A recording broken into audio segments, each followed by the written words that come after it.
Assalamualaikum warahmatullahi wabarakatuh. Halo teman-teman, kami adalah siswa SMK Kartek 2 Jatilawang, kelas 12, jurusan Analis Kesehatan 2. Sebelumnya, perkenalkan, nama saya Najla Putri Rosalda bersama rekan saya. Perkenalkan, nama saya Febi Sari Anti. Dalam kesempatan ini, kami akan memberikan penyuluhan kesehatan mengenai pencegahan stunting. Apakah kalian pernah mendengar istilah stunting?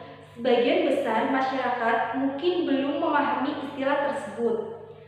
Stunting adalah masalah kurang gizi kronis yang disebabkan oleh kurangnya asupan gizi dalam waktu yang cukup lama, sehingga mengakibatkan gangguan pertumbuhan pada anak, yakni tinggi badan anak lebih rendah atau pendek atau kerdil dari standar usianya. Di Indonesia, kasus stunting masih menjadi masalah kesehatan dengan jumlah yang cukup banyak. Hal ini disebabkan oleh kekurangan gizi kronis yang manifestasi kegagalan pertumbuhan atau growth faltering yang dimulai sejak masa kehamilan hingga anak berusia 2 tahun. Kondisi tubuh anak yang pendek seringkali dikatakan sebagai faktor keturunan atau genetik dari kedua orang tuanya, sehingga masyarakat banyak yang hanya menerima tanpa berbuat apapun untuk mencegahnya. Padahal seperti kita ketahui, genetika merupakan faktor determinan kesehatan yang paling kecil pengaruhnya bila dibandingkan dengan faktor perilaku, lingkungan atau sosial, ekonomi, budaya, politik, dan pelayanan kesehatan. Dengan kata lain, stunting merupakan masalah yang sebenarnya bisa dicegah. Salah satu fokus pemerintah saat ini adalah pencegahan stunting. Upaya ini bertujuan agar anak-anak di Indonesia dapat tumbuh dan berkembang secara optimal dan maksimal dengan disertai kemampuan emosional, sosial, dan fisik yang siap untuk belajar serta mampu berinovasi dan berkompetisi di tingkat global.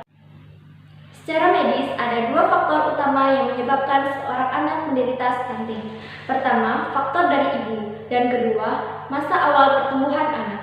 Kondisi ibu sangat mempengaruhi kondisi anak yang dilahirkannya, baik saat mengandung maupun ketika masih remaja.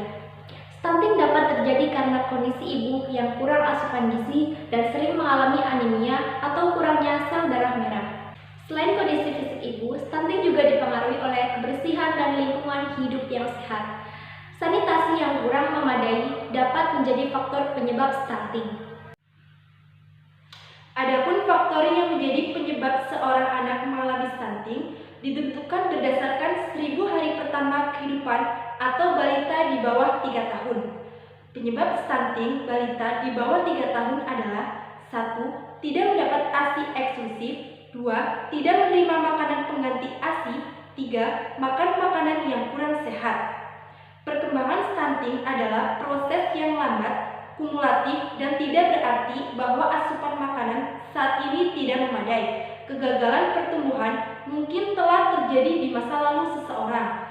Selain itu, efek jangka panjang disebabkan oleh stunting dan kondisi lain terkait kurang gizi. Lalu, bagaimana mengetahui anak yang mengalami stunting? Gejala anak yang mengalami stunting yaitu 1. Anak berbadan lebih pendek untuk anak seusianya. 2. Proporsi tubuh cenderung normal, tetapi anak tampak lebih muda atau kecil untuk seusianya. 3. Berat badan rendah untuk anak seusianya.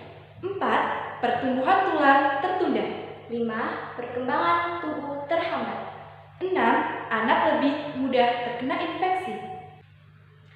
Mencegah stunting akibat asupan gizi yang kurang dapat dilakukan dengan memenuhi kebutuhan gizi yang sesuai. Namun, yang menjadi pertanyaan adalah bagaimana cara yang paling tepat agar kebutuhan gizi dapat tercukupi dengan baik. Pencegahan stunting bisa dilakukan dengan cara-cara berikut ini. 1. Pemenuhan gizi calon ibu dan ibu hamil merupakan langkah awal untuk mencegah terjadinya stunting. 2. Pemberian ASI eksklusif. 3. Berikan anak gizi seimbang agar tubuhnya bisa bertambah tinggi dan untuk perkembangan otak anak. 4. Jangan membiarkan anak tidur larut malam agar anak mendapat istirahat yang cukup. 5. Perilaku hidup bersih dan sehat. Sekian penyuluhan kesehatan mengenai pencegahan stunting dari kami. Semoga dapat bermanfaat bagi kita semua. Mohon maaf apabila ada kesalahan dan kekurangan. Terima kasih. Sampai jumpa. Wassalamualaikum warahmatullahi wabarakatuh.